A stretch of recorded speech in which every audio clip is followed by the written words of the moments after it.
Kawhi Leonard playing, the Clippers found themselves in a historically bad situation. They trailed the Mavericks by 50 points at halftime, 77-27 for the largest NBA halftime deficit ever. The second half didn't go any better as the Clippers still lost by 51 points, setting a franchise record. So, Shannon, is this a big deal or no big deal? It's amazing. It's a good thing I got multiple television sets because I would not have been able to see this. And I needed to see it to believe it. I was wondering, like, that's got to be a record or something. Has anybody ever been down by 50 at the half? I know there's been teams that have gotten beat by 50 points, but at the half, 77-27, Skip. And lo and behold, Elias says, in the shot clock era, started in 54, this is the most lopsided halftime deficit in NBA history. Skip it, look, what it shows me is that the Clippers have the same issues that they have last year. They get up, they rise to the occasion to play the Lakers. And then everybody else, their NBA championship, their playoffs is centered around the Lakers. And when they don't play the Lakers, this is what happened. And we saw this a lot last year. I think we saw Memphis, Skip. I think it was Memphis that beat them one game last year by 30 or 40. And it also goes to show you that Paul George is who we thought he was. All this motion, you know, I got my swag back. I buried what happened in the past. I buried that in the bubble. You the same guy, bro. Ain't nothing changed. I understand that Kawhi's out, and Kawhi now, had that happened to LeBron, anytime something happened to LeBron, he flopping. Kawhi went down like he got shot in the Western movie.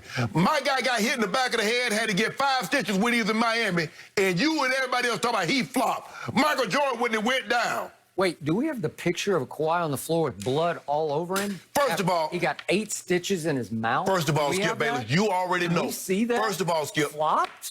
Seriously? I didn't say he flopped. Flopped? I didn't say he flopped. I said he went down like somebody shot him in a Western movie. Well, he got smashed in the mouth, and it required 8 stitches. First of all... And he's probably in concussion protocol. There's blood all over everywhere. How about this? This is how you do it, Skip. My God, Ernestine thought he was dying. You know, she said, get him to the hospital. You know that when you're in combat and you're sweating, your blood is pumping, the heart is beating fast.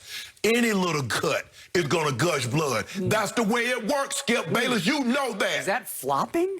I did. Did he get cut? See, yes. There you go. I said, had LeBron James done that, you, along with everyone else, would have said he flopped. I did not say Kawhi flopped.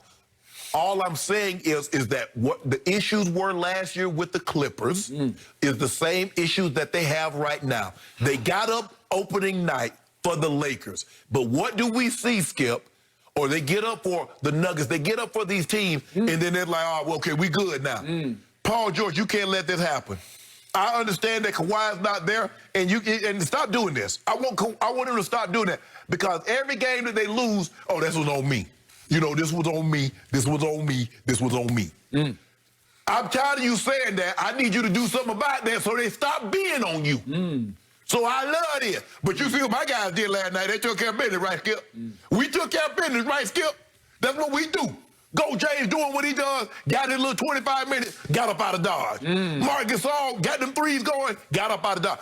You like old Trez? You see Trez play the little 20 minutes, get them boards, get up out of there. That's what we do. Because we got a back-to-back. We got the Portland tonight. Now, my turn. Let me explain to you why this is zero big deal. My Clippers did what they set out to do to start this season. That is, crush the Lakers on opening night, and they crushed them so bad they made LeBron quit. He threw in the towel. 7:51 to go. He said, yeah, my ankle. But he played for 2 minutes on his ankle, and he said, you know what? This didn't go in the right direction. I'm out. Did you see him again last night? They were only down 7. What did he do last night? He stepped on the guy's foot and rolled that same ankle again. And did he keep playing? Yes, he did. He played a little bit longer, and then he got up out of there. Stop it. He saw the handwriting, and he said, I'm done with this game. And the Clippers continued to crush the Lakers in his absence.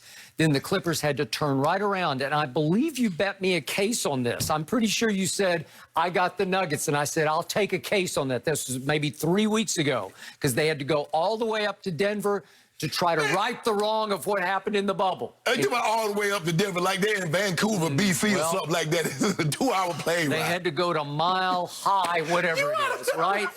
And that was going to be their Christmas, right? But yes. No, they spent their Christmas in Denver. And what did they do? They dominated Denver just the way they dominated them in the bubble, to be up 3-1 and then up 15 and 19 and 12 in 3 straight closeout games. But what did they do? Even after Kawhi went down mid-fourth quarter, they said, we got this, and they closed the door with a slam door. They slammed it right in Denver's face. And they were happy campers. They had done what they set out to do. And then Ty Lue said, look, you guys didn't have a Christmas day with your family. I'm going to give you tomorrow off so you can spend, quote unquote, Christmas with your family. Okay. So Saturday, they did Christmas. They didn't practice. They didn't do anything. Obviously, Kawhi, he was out, and I think he's in concussion protocol because he got smacked in the face. So he's gone, and Marcus Morris still has a sore knee. So he's out, and you can make a case Marcus Morris is actually their second best player. Well, was Paul George best player? Can't let this happen on his and then watch. what happened? The dreaded 12:30 start in the Pacific time zone. Who plays basketball at 12:30 in the Pacific? NBA. It's like, no. What did Chauncey Billups always say about playing for the Clippers? He hated the 12:30 games because you can't get your body going. So they celebrated Christmas with their family. They obviously celebrated crushing the Lakers, crushing the Nuggets. And they got crushed. They did not show up for the tip-off, and they went 1 for 19 in the first half from 3. 1 for 19? What do you think's going to happen in that game? What happened? You're going to get blown off your home floor. And which would give me even more credence. Had Kristaps Porzingis not gotten hurt last year, your butt would have got bounced in the first round. But he got hurt, and you got bounced in the second round. I just want to know, if you are what you say you are, losing is one thing. Skip, you can't lose by 50. Without your best player and your leader and your heart and your soul, Kawhi Leonard. Skip, first of all, as Ty Lue says, we all feed off Kawhi. Skip, that is your problem. And as soon as you and Ty Lue realize that, you do not have a leader. Paul George blamed that loss on Doc Rivers. Kawhi Leonard and everybody else blamed that loss on Trez Harrell. That's what your problem is that you look to blame everybody else. It is painful to see Trez in actual shape, leaned out after the way he looked in the bubble. Shooting jumpers. Was ugly. Hey, Trez shooting jumpers. Trez facing up.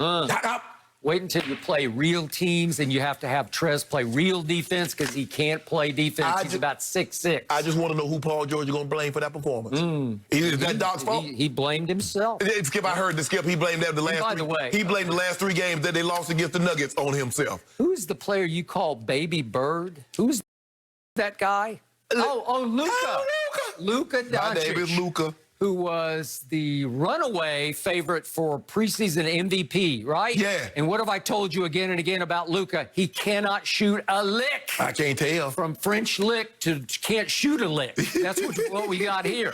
And would you believe that Luka has started off this year 2 for 16 from 3? He was 0 for 5 against the Clippers, or they'd really been buried. And guess what he did? 2 for 16? And you realize that's 17%? Skip, you told me. He can't shoot. You telling me that everybody telling Paul George is this two-way player. He can't do nothing with Luka. He can't do nothing. If you go back and look at it last year, Luka had the conga line to the basket. And guess what he had yesterday, Skip? Hit a step back in Paul George's face. He do what?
mm-mm.